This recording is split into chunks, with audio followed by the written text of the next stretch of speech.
Hi guys, সবাইকে happy Holi. তো দেখতেই পাচ্ছ আমি রেডি হয়ে গেছি। তো রেডি হয়ে আমি এখন বেরোবো, মানে আমি যাব বসন্ত উৎসবে।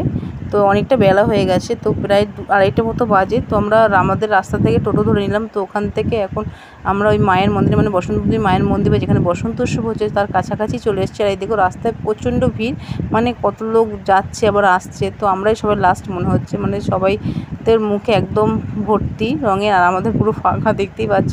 তো চলে এসেছি আমরা মায়ের মন্দিরের কাছাকাছি। তো এখানে প্রচুর পরিমাণে ভিড় দেখতেই পাচ্ছ। আর সকাল থেকে এখানে শুরু হয়ে গেছে বসন্ত উৎসব। তো এখানে চলে এসেছি, দেখতে পাচ্ছি এখানে তো ফাংশান হচ্ছে আর এদিকে চারিদিকে সব নাচছে।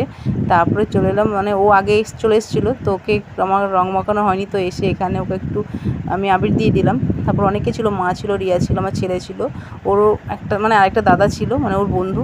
তো ছেলেটার খুব জল তেষ্টা পেয়েছিলো, তো জল খুঁজতে আসছিলাম। তো অনেক কটা দোকান ঘোরার পর জল পাচ্ছিলাম না। তারপরে ও আইসক্রিম কিনলো, তো আইসক্রিমটা নিয়ে চলে এলাম আমরা জুসের দোকানে। তো ওখানে জল পাওয়া যায়নি। তারপরে চলে এলাম একটা শরবতের দোকান, তো ওখান থেকে জল নিলাম আর ও একটু শরবত খেয়ে নিল। তারপরে চলে এলাম আমরা ওই ফাংশানের দিকে। তারপরে এসে একটু আইসক্রিমটা খেলাম। তো অনেকক্ষণ ঘোরাঘুরি পরে আইসক্রিমটা পুরো গলে গেছিলো।